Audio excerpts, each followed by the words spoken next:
going to Joann's for the very last time. Super nervous because they close completely in a couple days, so I don't know how much stock they're gonna have left. And the closest one near me that's still open is over an hour away. So this was a trip. I've got my big Joann bag just in case. Hopefully it will manifest some good finds.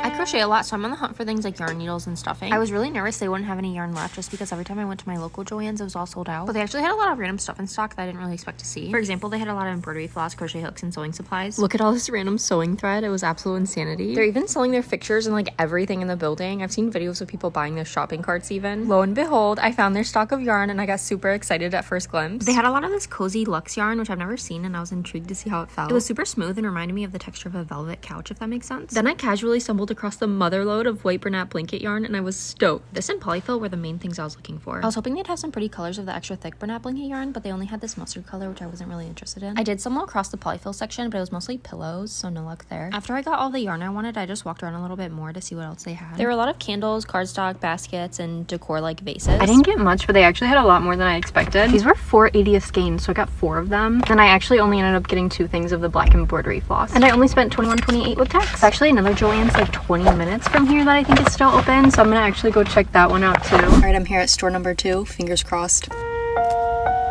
We started off strong with the polyfill section, and again, it was mostly pillows and those styrofoam bead things. I did find a bunch more of the white Bernat blanket yarn, and there was also a decent amount of the big twist blanket yarn. The white Bernat blanket was taunting me because you can't go wrong with white. And then there were also some other fun colors like orange and blue. Lots of worsted weight in red, gray, and green. And then there was a lot of this dusty pink color and posh, so you know I had to grab a few. I even came across more of that cover story yarn, but it was a little bit smaller in size. There was a bunch of that. And some mini skeins of worsted weight, which I wasn't super interested in. We came across more baskets and decor. Is anyone else gonna miss Joann's seasonal decor, or just me? There was also loads of this iron-on vinyl, embroidery floss, and felt. I was actually pretty excited to come across these buttons because I like to add buttons to some of my plushies, so they're nice to have. There was another random couple sections of yarn, mostly worsted weight. Trip number 2 was a success. I feel like this looks like I got more than I actually did. I got 2 skeins of this Bernat baby blanket. It was so soft and pretty. I don't know what I'm gonna use it for, but could not resist grabbing 2 more skeins of this white Bernat blanket. Only $5. Did a bunch of posh and pink. It was really cheap, like $4 maybe. So I got 3. And then they actually did have a selection of felt, so I got some of that. And I got this really pretty orange color in Bernat Brights. I also grabbed some embroidery floss. They had some pretty colors. I have no idea what I did for the audio to cut out, but I also got some buttons. These big white ones looked very similar to the ones that I used in my rabbit pattern, so I got those. And then I just got a couple other small white buttons, which I thought would be nice to have on hand. That purchase added up to $49.37, so there are definitely some good deals to come by if you decide to stop by Joann's one last time.